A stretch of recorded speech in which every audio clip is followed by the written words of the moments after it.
1490 AM with you every dialogue between the host and the listeners about their relationships. This show is not an attempt to assess, diagnose, or treat any mental health or illness condition. Please consult your physician, psychiatrist, or psychotherapist for personal matters.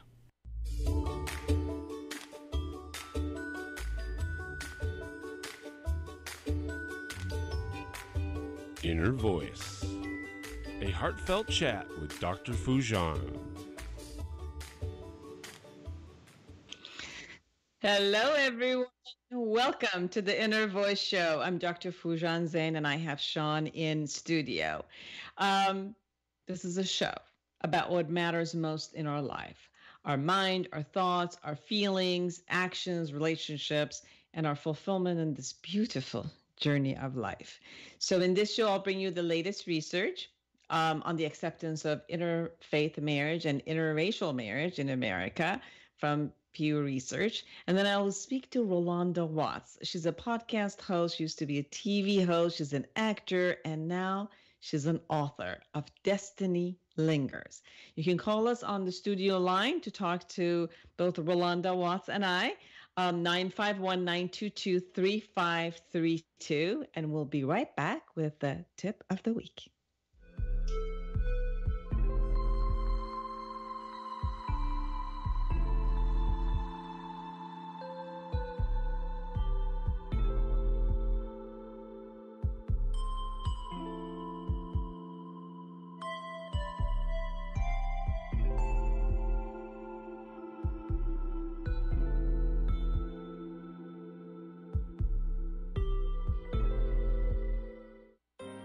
Hello, I'm Dr. Foojan, and I have great news for you.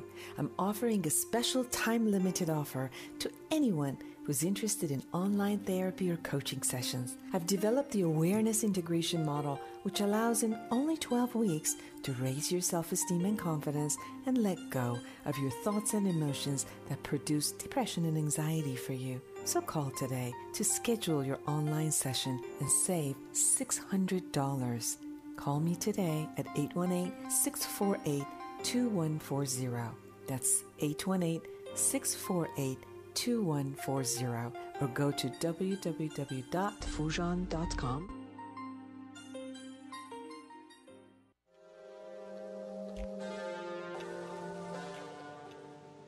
So this is the tip of the week. Now, this week I've noticed a lot of concept of celebration of joy. It was the summer solstice, and it was also the Iranian Nowruz, which is the celebration of the spring that comes from the Zoroastrian time. What was interesting for me, it was that it's interesting that we need days to actually, and excuses to actually be happy together. I've seen that obviously on Christmas and New Year's, all sorts of holidays, or even Valentine or Mother's Day, Father's Day, anniversaries or birthdays. We come to a day which it seems like one day becomes the representation of love and joy, and we live our best and share our love and joy with each other despite all other matters that might be bringing us down, right? So this shows that all of us as human beings have capacity and capability of compartmentalizing. What is that? Putting things aside and experiencing another state of emotion when we choose to. We have this capability of focusing on only one area. We could do that on positivity, such as those days that no matter what happens in our life, we can just put it aside and be joyous together. Or when we look at people who are depressed, and I work with them in my office for the past 30 years, is that they will only focus on the negative and forget all that is going on in their life and the positivity and the great gratitude that they could have for every area of their life that is actually working. So when we're depressed, we're only zooming in the negative matter. The ability to compartmentalize is something that we can actually do. We want an open, this is somehow when we want to, and open the visualization and the limitation of the view and see the bigger picture, is we'll go from one state to another. Now, what we can do in life is assess and see what works for us. If dealing with a lot of issues that are bringing us down, let's compartmentalize at times. Let's see the bigger picture. Let's see the beautiful view so we could balance all of it.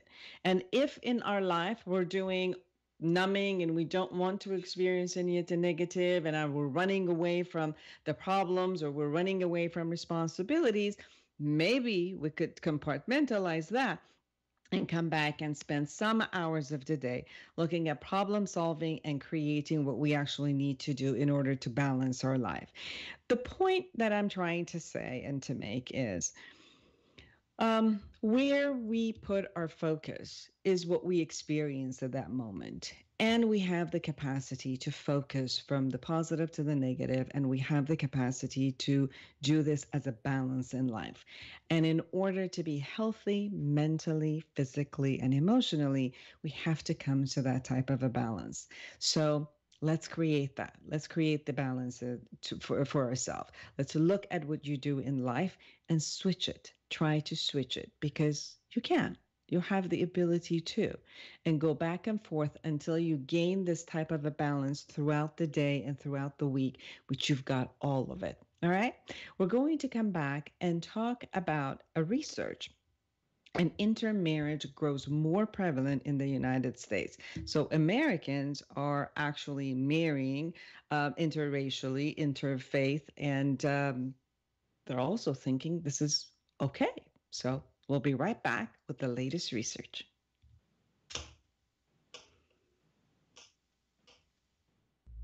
Join the conversation every Monday afternoon at 3 p.m. Pacific for Inner Voice Heartfelt Chat with Dr. Foojan. Dr. Foojan is a radio and TV host, international speaker, psychotherapist, life coach, and the author of Life Reset, The Awareness Path to Create the Life You Want. She brings you the latest research and interviews with experts in the field of cognitive sciences. Anyone who loves to grow and create growth for humanity gets a voice on this call-in show. Inner Voice Heartfelt Chat with Dr. Foojan. Monday afternoons at 3 p.m. Pacific on Smart Talk KMET 1490 AM and on KMET1490am.com. Take KMET 1490 AM with you everywhere you go by downloading our free smartphone apps found on the KMET website, KMET1490am.com. You can also go to the Google Play Store or the Apple App Store on your phone to download the free app. Now you can listen live or play any of your favorite programmers' podcasts using your smartphone. Don't miss out on the free KMET smartphone apps. Go to KMET1490am.com and download your free phone app today.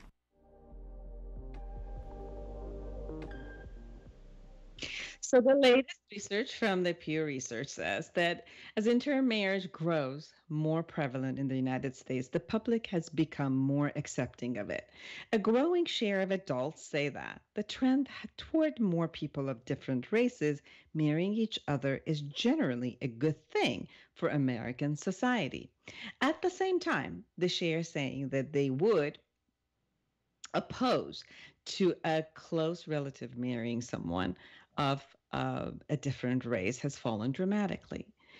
A new Pew Research Center survey finds that roughly 4 in 10 adults, 40%, now say that more people of different races are marrying each other, and it's good for the society, up significantly from 24% in 2010. The group saying this trend is a bad thing for society is down slightly over the same period from 13% to 9%. And the group saying, let me find myself here, and the group saying,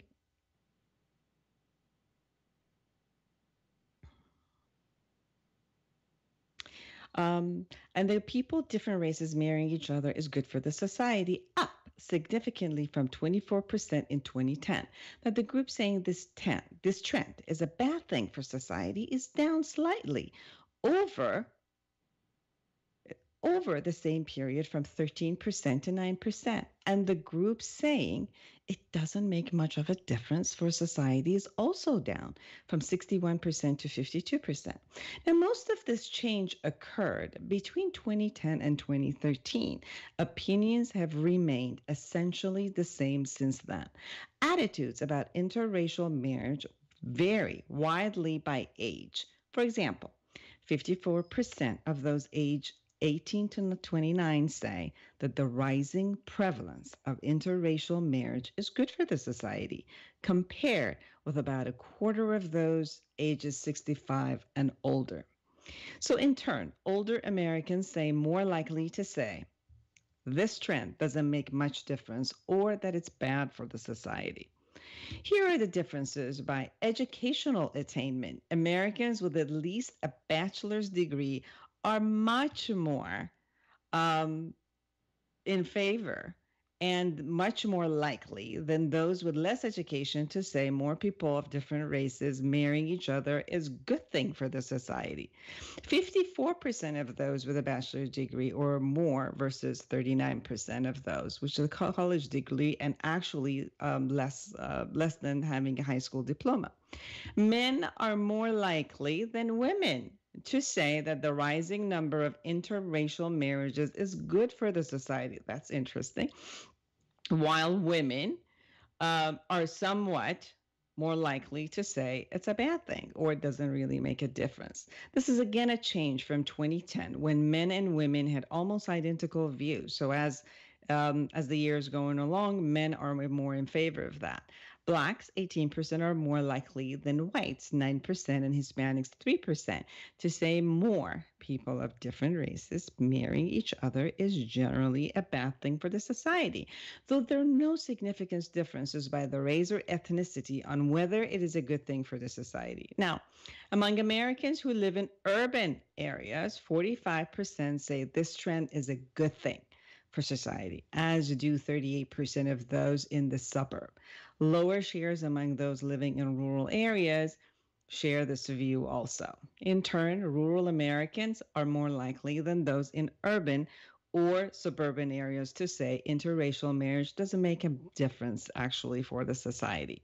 The view that the rise in the number of interracial marriages is good for the society is particularly prevalent among Democrats and Democrats leaning independents. 49% in this group say this compared with 28% of Republicans and those who lean Republican. The majority of Republicans, about 60%, say it doesn't make a difference for the society, while 12% say this trend is actually bad. Among Democrats, 45% say it doesn't make much difference, while 6% say it's bad for the society. This difference persists when controlling for race. Among whites, Democrats are still much more likely than Republicans to say more interracial marriages are a good thing. Americans are now much more open to the idea of the close relative marrying someone. So one aspect of it was just out there in the society, but not in my family. But it seems like Americans are now much more open to the idea of the close relatives marrying someone of a different race, just as views about the impact of interracial marriage on society have evolved. Americans' attitudes about what is acceptable within their own family has changed. A new Pew Research Center analysis of General Social Survey data finds that the share of U.S. adults saying they would be opposed to a close relative marrying someone of a different race or ethnicity has fallen since 2000. In 2000, 31% of Americans said they would oppose an intermarriage in their family. The share dropped to 9% in 2002, but climbed back up to 16% in 2008, and it has fallen steadily since. And now 1 in 10 Americans say they would oppose a close relative, but it's actually down. In 2000, 1 in 5 non-Asian adults said they would be opposed to a close relative marrying an Asian person, and a similar share of non-Hispanic adults, 21%, said the same about a family member marrying a Hispanic person. These shares have dropped to around 1 in 10 for each one of these groups in 2016. Among non-white adults, the share saying they would be opposed to a relative marrying a white person stood at 4% in 2016, down marginally from 7% in 2000. While these views have changed substantially over time, significant demographic gaps still persists. The reason I wanted to share this research with you is because I'm going to talk to Rolonda Watts. For more than decades, for more than 3 decades, her name, her face, and distinctive voice have been known by audiences everywhere.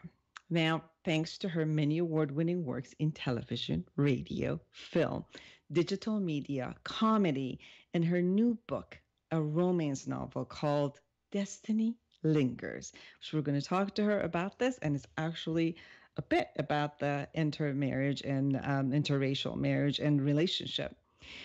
This book, Destiny Lingers, has been endorsed by Dr. Maya Angelou.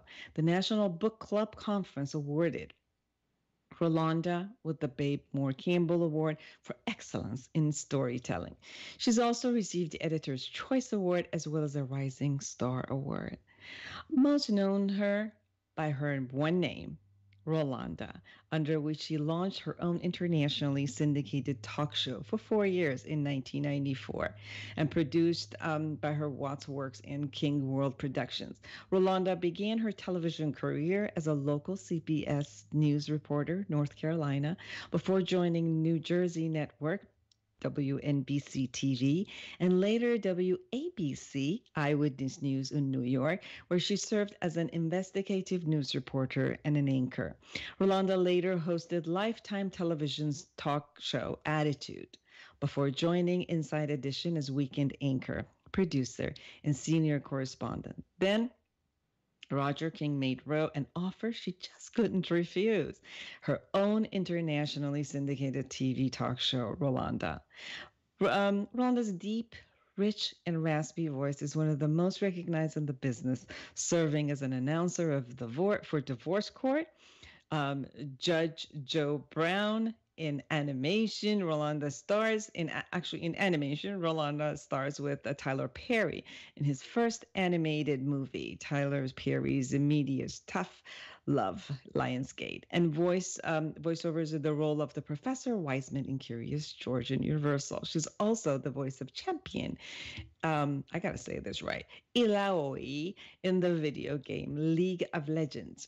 In movies, Rolonda stars in American Bread, Sister Code, House Party 5, Broken Roads, House Arrest, and A Mother's Love, which won the highly coveted 5-star Dove Award. Rose's other movies include Second Chance Christmas, Christmas Mail, Soul Ties, and 25 Hills. She is out there, I'm telling you. She stars as Hollywood legend Dorothy Dandridge in Defying the Stars and Josephine Baker in Return to Babylon. In television, Rolonda just snapped the pilot Booked. Her extensive acting credits include recurring roles in The Cut and Man and Wife on Bounce TV. Rolonda is also a stand-up comedian. She is funny, I'm telling you. Having recently headlined at Caroline's on Broadway in New York City and is a regular at the Comedy Store and Flappers in LA, a committed philanthropist with an honorary doctorate from Winston-Salem State University for her humanitarian works, Rolonda supports the children of our troops and her charity drive for military families. The McDonald's Corporation honored her as the broadcast legend, and Facebook and Business Magazine calls her the queen of all media. So don't go anywhere. We're going to come back and talk to Rolonda Watts.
Have you ever wished you could just wake up one day, reach across your nightstand, and hit the life reset button? Let's face it, the struggles and frustrations of everyday life leave millions of women and men around the globe yearning for a new way. And the new way is right here in Life Reset, the awareness integration path to create the life you want by Dr. Foojan Zeine. You can get it now at Foojan.com or Amazon.com.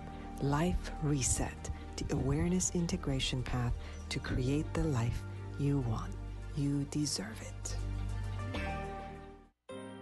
Hello, I'm Dr. Foojan, and I have great news for you.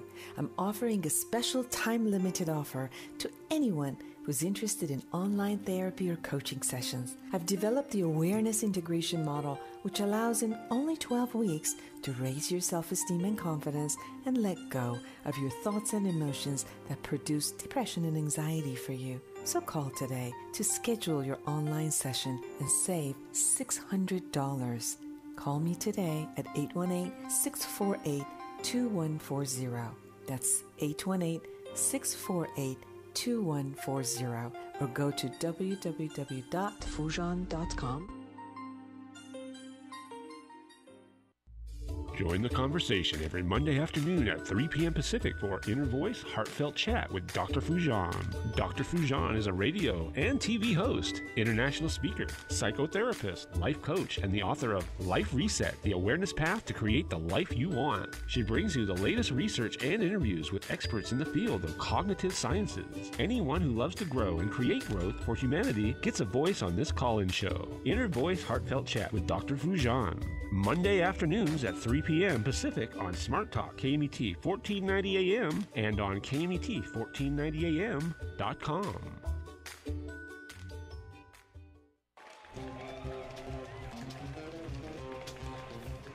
Well, welcome back to the Inner Voice Show. I'm Dr. Foojan Zeine, and I'm so excited to have Rolonda Watts with me. She is a star. I just told you, I just read 15 minutes of every single thing that she does. I'm so impressed, Rolonda, and thank you for joining me. I know you are so busy every day doing so much, and you allowed some time for me and my audience.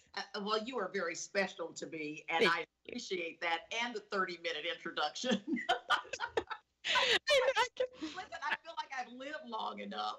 Listen, I mean, sometimes I get these long bios, and I'm like, I'm cutting, and I look at you, and I'm like, I'm not cutting this one.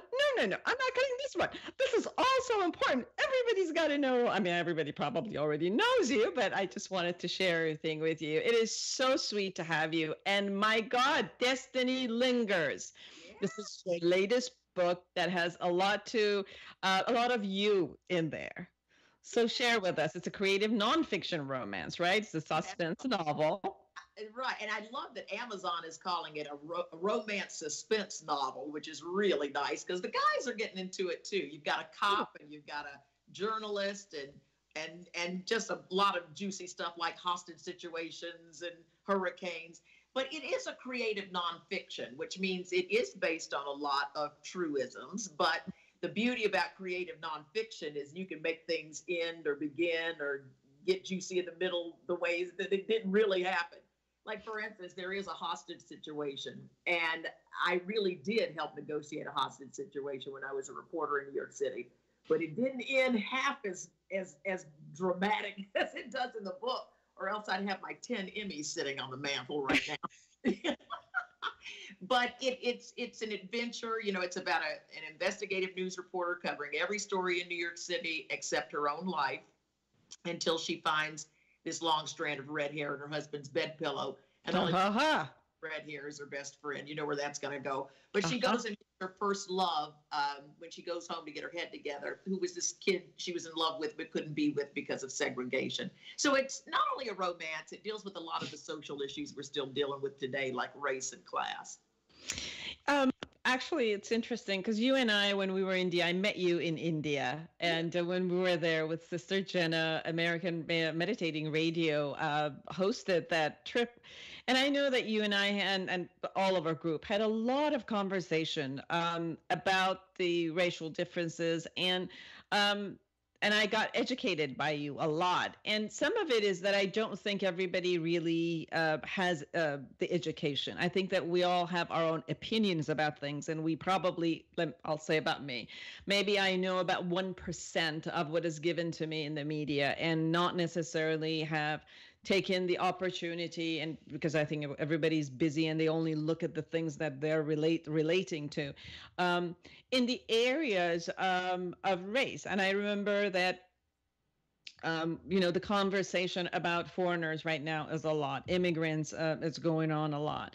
The issues about, the anti-Muslim, the anti-Jewish, the anti-Black, all of that is a lot. And I remember each one of us maybe have our own personal experience. Like I was here when the hostage taking was going on in Iran. And so I experienced as an Iranian a lot of violence toward Iranians here who had nothing to do with the hostage taking in Iran. But we were part of that experience here. And I know that not many people have the idea of what's going on. But I learned a lot from you, and I wanted to also for us to talk a little bit, because I sense that this, although everything was there, but kind of underneath a surface, it just seems like more and more conversations are showing up out there. What are your thoughts about this? How come there's more conversations coming up? There are more of people's anger are there. People are talking much more politically incorrect, let's say, and they're voicing their anger, which was probably dormanted for many years toward people who are different than them, are now getting a voice, and to be able to say out loud whatever they want or do whatever type of violence they want toward people that are different. And, hello, we're all different. Yeah. There's so many different things I want to say there, because you're right. We touched on so much. I think that one of the things that was so beautiful about what we shared in India, and what I find that so many of us are sharing as the conversations are coming up and surfacing, is that everything is based on our experiences. You how are you possibly supposed to understand what Southern Black boys go through? That's not your experience. But how can you as a human being not be touched by a mother losing her child for some ridiculous reason? So I think that what is happening is, I am human, so therefore nothing human can be alien to me. And when we see mothers crying on social media, and of all religions and cultures, and anybody losing somebody out of ridiculousness, there's a pain. Why are we talking about it more? I think because of social media. Mm-hmm. I know, and let me tell you, and I don't think a lot of the hatred we've been talking about is dormant. I think it's been there live and well. I think that social media, I think this phone I'm sitting here using that I can tape it and tape. Listen to me, that's how old I am. I can digitally videoize anything, including a cop bashing a kid's head, or a woman being abused, or a Jewish temple being torched, or Muslim people getting killed in another country. These things are in immediate time in my face, and I cannot deny it anymore. You can't deny certain things anymore. I think the most difficult people who are having a difficult time talking are people who don't have the experience. That's why it's so important that we do like we did in India, where gay people sat, and people from another country sat, and people from the South who went through Jim Crow sat, and we all shared our real common human experience of persecution and death, murder, execution. That's horrendous. But I tell you, I'm so happy we're sitting around. None of us left that room mad at each other. Nobody threw a cup of coffee or slammed or cussed. It was the most beautiful exchange. And I think Actually, it got heated for a while, but the heat was more of everybody, each person talking about from their passion, sharing what was important for them, knowing that the other person and people who were there did not know about their experience. And this open arena of, people having the ability to share who they are, versus the conversation that would go around, which is, I'm right and you're wrong, or I'm the best and you're not, is something that it's beautiful to create, especially with people who are in media, such as yourself. You're a podcast host. Right. And so these are conversations to have. I know that for a long time I did not, again, in 1980s I experienced it outwardly, but since then I had not experienced this at all in any place that I would go to, until recently again, which in airplane I would see people blatantly get up and cuss at someone who was not their race, or who was not from their faith, or someone who was speaking Japanese and another person was speaking Chinese, and these other people would get up and ridicule and really violently oppose them. And I had not seen that for a long time. And for me, it was shocking again that how is it that the societies, and I'm talking about United States and many other places, that this is becoming acceptable? Well, I think that, first of all, if a fish stinks, it stinks from the head. And I think that there has been a real leniency on hate groups in this nation under this administration. Not since the 60s have I seen any blatantness like this. And I think it's being encouraged, and I think it's being looked at as acceptable behavior. And I think that our leadership is lacking in that. And I think that that is a lot. But to say that those feelings just suddenly came up, I don't think so. And, we used to say down south, one thing we do appreciate about the people don't let us come in their restaurants is at least we know where they stand. Mm-hmm. I think that that's something that's happening now. Sadly, see, I think the same kind of atmosphere could go along with people with a leadership that says, hey, listen, we got some issues. Let's bring this together. Let's open up the dialogue. Let's learn how to accept each other's differences. But right now we have antagonism. We have divisiveness. We have hatred mongers.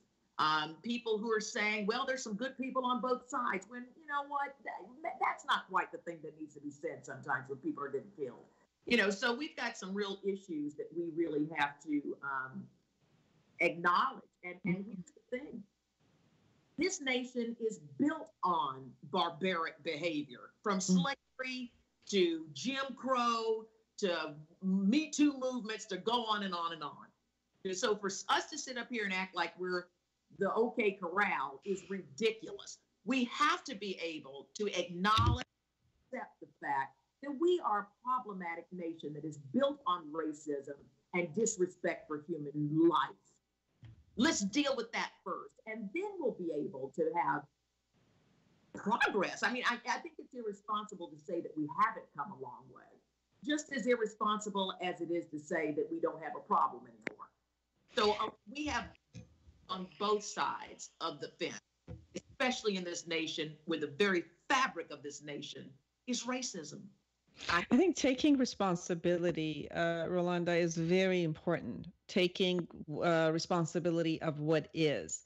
And I think when each person, and I deal with a lot of the international community in my office, and there's obviously a lot of interfaith, let's say, and interracial marriages also among the people that I see.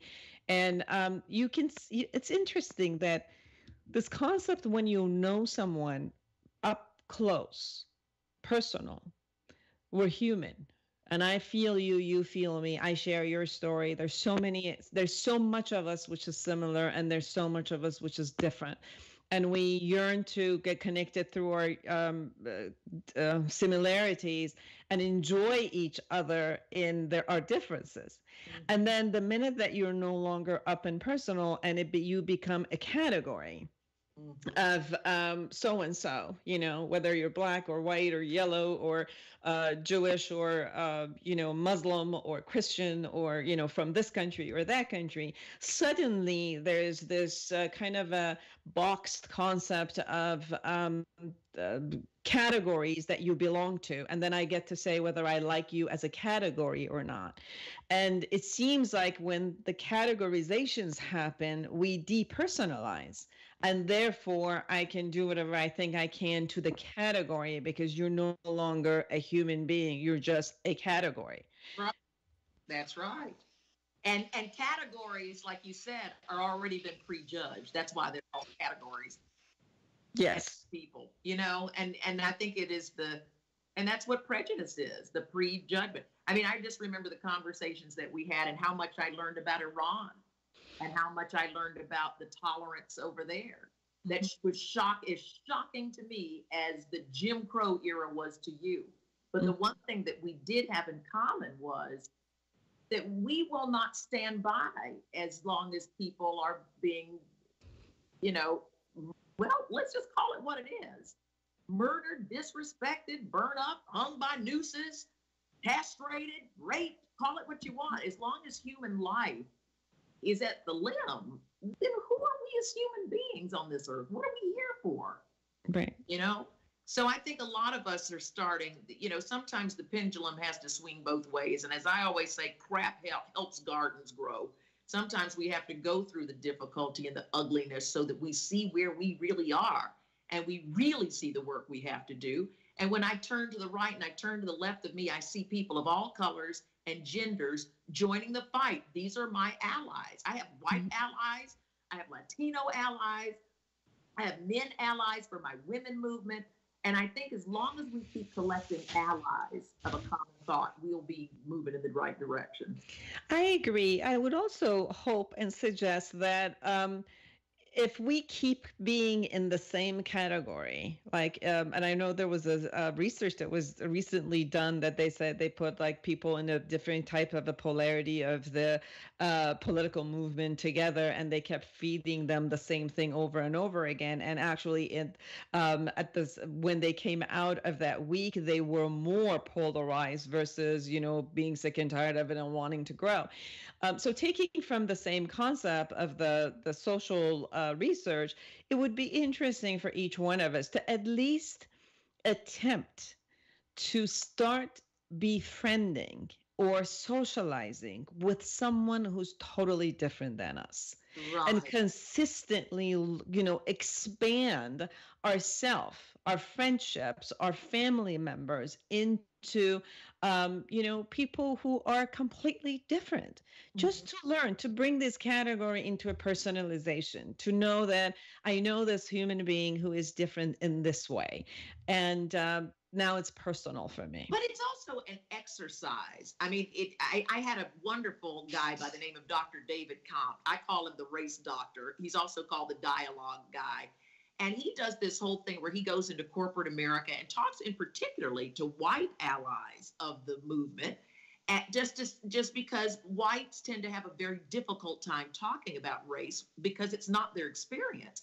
But yet they have this longing to be part of a dialogue of peace. So how do you do that? So one of the things that he teaches is being able to, he gives an acronym for race, and the R means to receive or to respond and not react, but to say, that's interesting that you think, that diversity doesn't matter in corporate America. Give me an experience that made you come up with that conclusion, as opposed to going, oh, that's not right because in 1963, No. That's interesting. What makes you say that? What experience in your life makes you hold that position? So that you start a dialogue with people as opposed to people reacting to each other. It's a fascinating study, and I did it on Rolonda on Demand on my podcast. And I suggest you have Dr. David Comp on your show as well. Love to. He is just amazing. But we need tools. Yeah. We, like anything else that we're good at, they're techniques. There's strategies, there are tools to use, because as human beings, we are knee-jerk, reactionary, throw the gas on the fire kind of people. And we cannot afford that luxury. So to be able to respond, to ask, to care, and then evolve, there's race right there. Break it down any way you want. But he believes, and I do too, that creating moments for education, not aggravation or agitation, but education. Let's help each other learn how to love each other. And I know that sounds woo-woo, but I think it's doable. Absolutely. And I think media also helps a lot. I just saw last week, because of the Oscars, I also saw Green Book and Black Klansman. And if Beale Street Could Talk, you've got to see that one too. These movies are coming out for the first time where diversity is on fire in Hollywood for the first time in its history. It's really helping people understand the stories of other ways of life that help our compassion and empathy, I think. Yes. And I don't think that many of us experience and know the long-term experience of being humiliated consistently. And I think that it creates rage. It creates, learned helplessness. It creates so many of... It creates cancer. They say that Black women who have endured racism, particularly at work, are higher candidates for cancer than anybody else. Isn't that crazy that racism is connected to health issues as well, like cancer? It's crazy. Yeah. So part of it is the media, part of it is show, part of it is like podcasts that you do or I do. And you also have some of this in your book. So tell me about your book and how all of these are being taught to us or talked about in the book. Well, you know what? I figured that love is a great way to talk about difficult issues. And part of it was my anger that growing up, I didn't have the opportunity that a lot of the young people have today to date anybody. You know, we just had to stick in our lane. You know, you could be swinging from a tree dying if you dated outside of your race down in North Carolina where I grew up. And now today, you know, the kids date anything, LBT, LMNOP, color, everyone, all over the world, whatever. But it wasn't that long ago when you would die. And so I wanted to capture those moments of my own Jim Crow experience, the pain that I had growing up where people had to be segregated and had to sneak around for love and friendship. Mm-hmm. And I also wanted to, get away a lot of them at the pain of, affairs and hurricanes and all that stuff. But mainly this was my swan song to America, an America that is in change. Love in America is in change. When you have more than 65% of kids who are millennials dating outside of their culture or race. But I am one of the last, I'm 59, so I'm one of the last generations that remembers it wasn't that long ago, y'all. When I was a child, I couldn't even drink the same water you're drinking. So we really, I thought that was a great way. And it's been a beautiful tool and vehicle to talk about the tough task of dealing with race and class in this nation. Chase, my hero, is a poor boy who grew up in a trailer. Destiny, my heroine is a Black girl who came from a wealthy family. And there's a line in there where she says, he couldn't play with me because I was Black, but I couldn't play with him because he was poor.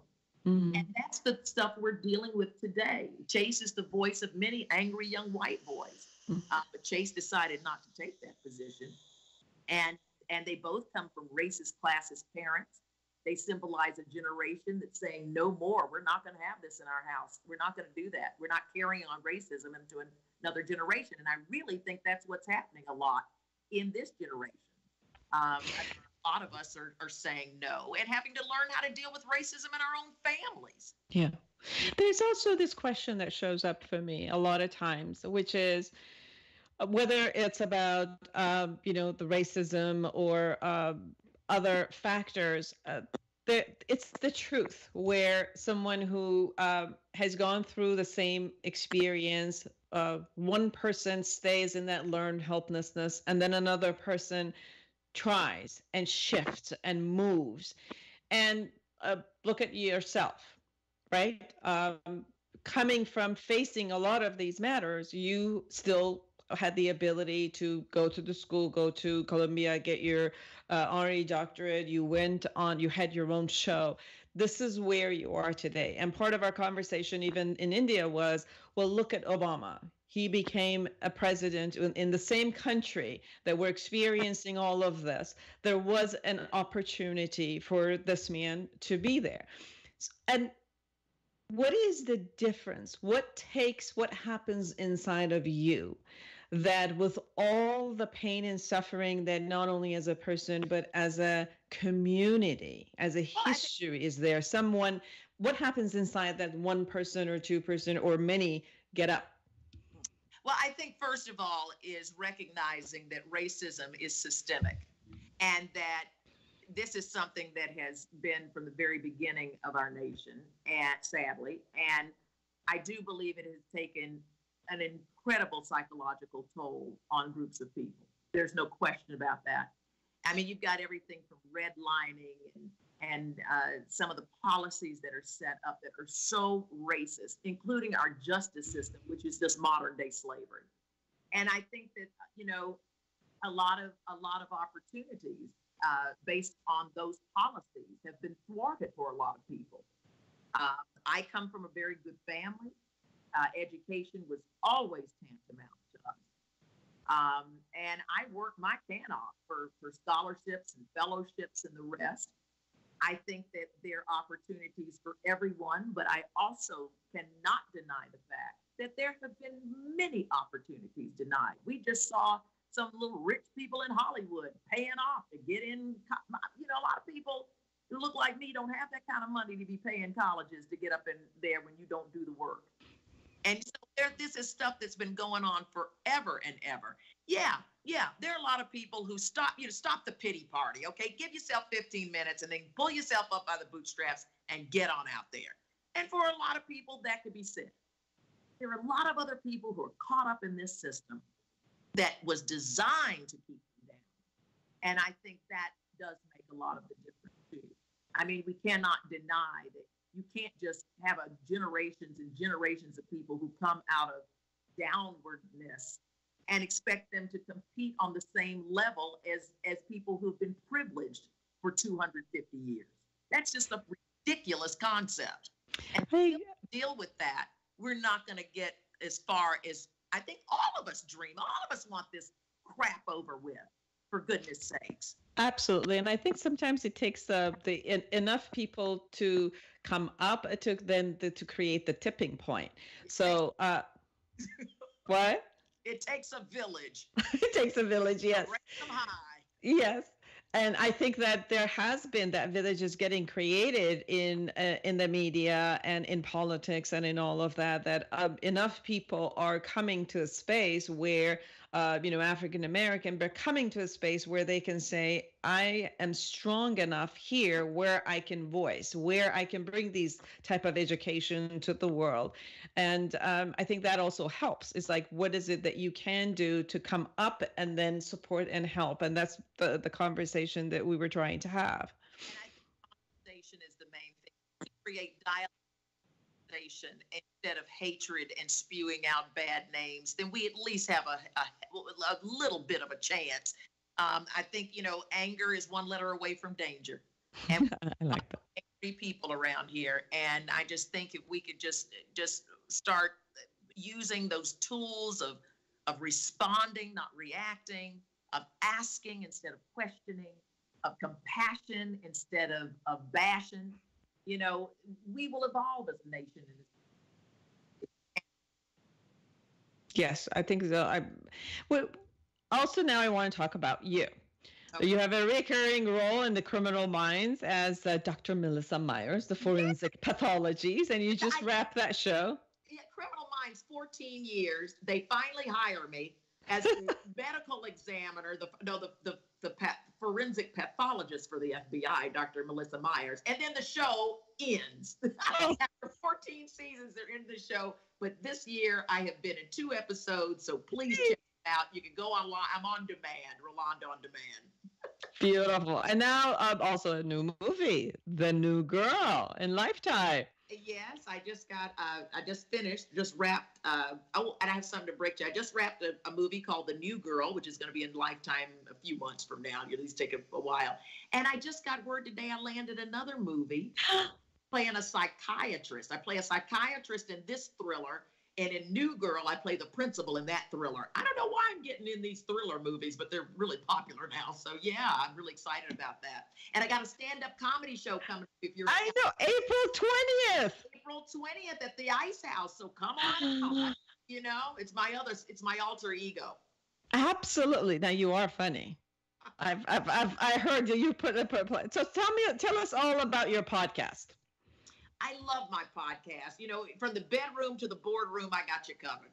And I'm really excited because we deal with stuff like trying something new, really pushing your life so you're living your purpose and your passion. I deal with everything from sleeplessness to depression. I talk to everybody from Jane Fonda, Carol Burnett, Jack Canfield, Jeffrey Hazlitt, Maya Angelou, Della Reese. If you're looking for wisdom, I've got good stuff. I mean, I just did a whole show on how to talk about hate. That's a good one. Also did a show on the yes factor because I'm all about reinvention these days, reinventing yourself. And so it's an uplifting, motivational, informational, great podcast, and we laugh a lot. So get ready to have a good time. It's Rolonda On Demand on iTunes and every place else you can get it. But the good news is I just got picked up by C-Suite Radio, which is a big business platform. Wow. Yeah.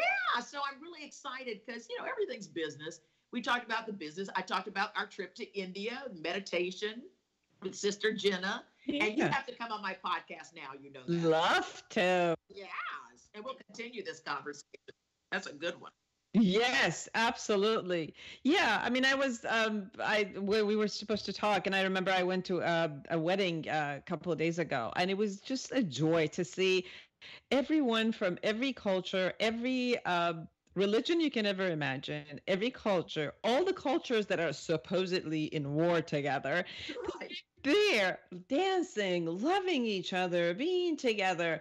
And it was one place where you actually saw the interrace and interfaith marriages, and everybody was having and enjoying each other. And I'm sitting there, I'm like, yes, that's yes. Yes. Yes. Those glimmers of hope that keep love alive, man. Exactly. It has been a joy to have you. It's so sweet to see you again, and I hope to see you face to face. I'm coming to April 20th show, definitely. Yes. And for everyone, have a great time. For everybody who's listening, go to Rolonda.com and get everything about her. And everyone, the next week, enjoy yourself, create an amazing life for yourself and everyone around you. Bye-bye.